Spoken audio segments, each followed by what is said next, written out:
ওকে প্রিয় বন্ধুরা, আমি আজ বেড়াতে আসছি।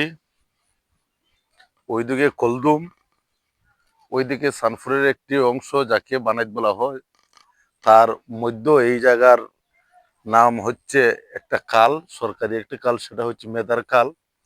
মেদার খালের মানুষের যাতায়াতের জন্য এলজেডির পক্ষ থেকে একটা ব্রিজ দেওয়া হয়েছিল, যেটা গ্রামের মানুষ এটাকে ফুল বা কালভার বলে থাকে। কিন্তু মানুষের পারাপার করব দূরের কথা, এই ব্রিজে মই দিয়ে হতে হয়। মানুষে মই একটু ক্যামেরাটা দিয়ে দেখাও কিভাবে মানুষ কত যন্ত্রণার মধ্যে আছে। এইভাবে পারাপার করে কৃষক বা পথচারীরা এই এই উঠতেছে। আবার এই জায়গায় উইটা ওইদিকে আবার ব্রিজ পার হয়ে ব্রিজ পার হয়ে আবার আবার খলিদ্রুম যেতে হয়।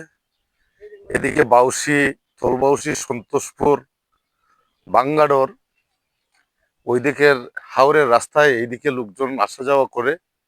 তাই দেখেন আমাদের রাস্তার কি বেহাল দশা। আমি এই রাস্তার উন্নয়ন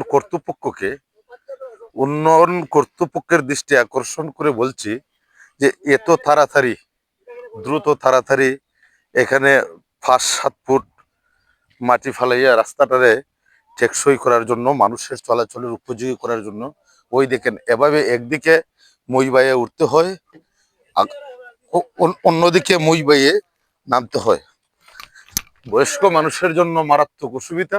এটা গ্রামের মানুষের উদ্যোগে, গ্রামের মানুষ, কলদুম গ্রামের মানুষই এই মইগুলা দিছে দিছে মানুষের চলাফেরার জন্য। এখন দেখা যাইতেছে আমাদের সামনে বাতিজা সাজু, আমার দাদা দেবুদা